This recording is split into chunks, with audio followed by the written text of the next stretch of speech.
मित्रों नमस्कार। अद्विकासी वीडियोज में आपका हार्दिक स्वागत है। आइए ट्रेन के सफ़र में आपको एक कहानी सुनाते हैं। कहानी का शीर्षक है जिंदगी के सही औजार। टूटा हुआ रिंच लेकिन काम पूरा। रसोई का नल फिर से लीक हो रहा था। मैंने आह भरते हुए प्लम्बर को बुलाया। कुछ मिनटों बाद एक अधेड़ उम्र का आदमी अंदर आया, शांत, स्थिर और हाथ में एक पुराना टूलकिट लिए हुए। मैंने उसे काम करते हुए देखा। उसने एक रिंच निकाला। उसका हैंडल टूटा हुआ था। मैंने मन ही मन सोचा, इससे वह क्या ठीक करेगा। उसे कोई फर्क नहीं पड़ा। शांत मन से उसने पाइप ढीला करना शुरू किया। जंग लगा हुआ हिस्सा काटना जरूरी था। उसने फिर से अपने बैग से हाथ डाला और एक छोटी सी आरी निकाली। उसका आधा हिस्सा गायब था। अब मुझे पक्का यकीन हो गया कि मैंने गलत आदमी को बुला लिया है। लेकिन 10 मिनट के अंदर ही लीकेज बंद हो गई। नल चमक रहा था और पानी की एक भी बूंद नहीं टपक रही थी। जब मैंने उसे 200 रुपये दिए तो उसने सिर हिलाकर मना कर दिया। नहीं मैडम, इससे आधा ही काफ़ी है। मैं हैरानी से उसे देखती रह गई।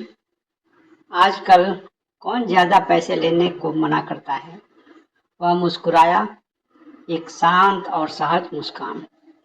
मैडम, हर काम की एक तय कीमत होती है।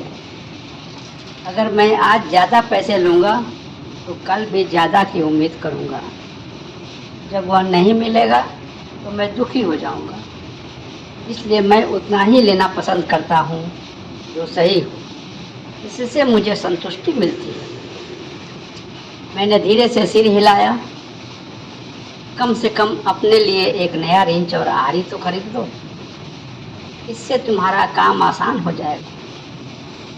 वह धीरे से हंसा। अरे मैडम, औजार तो घिसते ही हैं, यही उनकी किस्मत है।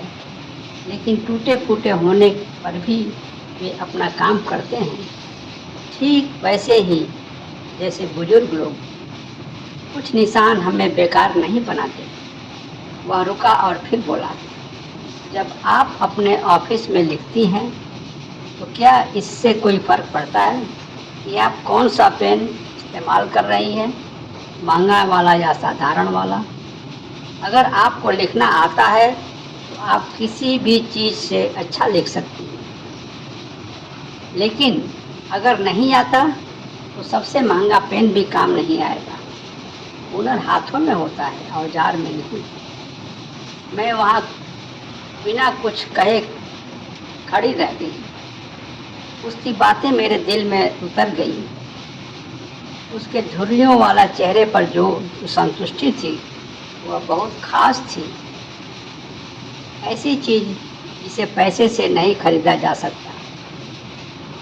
इसका मतलब दौलत और आराम की अंधी दौड़ में हम अक्सर ज़िंदगी के असली साधनों को भूल जाते हैं।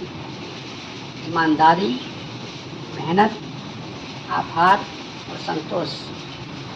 जब ये गुण हमारे पास होते हैं तो टूटे फूटे औजार भी चमत्कार कर सकते हैं। लेकिन जब इनकी कमी होती है तो दुनिया की कोई भी दौलत हमारे अंदर की कमियों को ठीक नहीं कर सकती।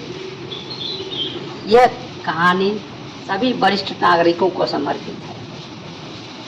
दोस्तों, इस कहानी का सार और कहानी आपको पसंद आ रही है तो चैनल को सब्सक्राइब करें, वीडियो को लाइक करें, शेयर करें और कमेंट्स करें। धन्यवाद, नमस्कार, प्रणाम।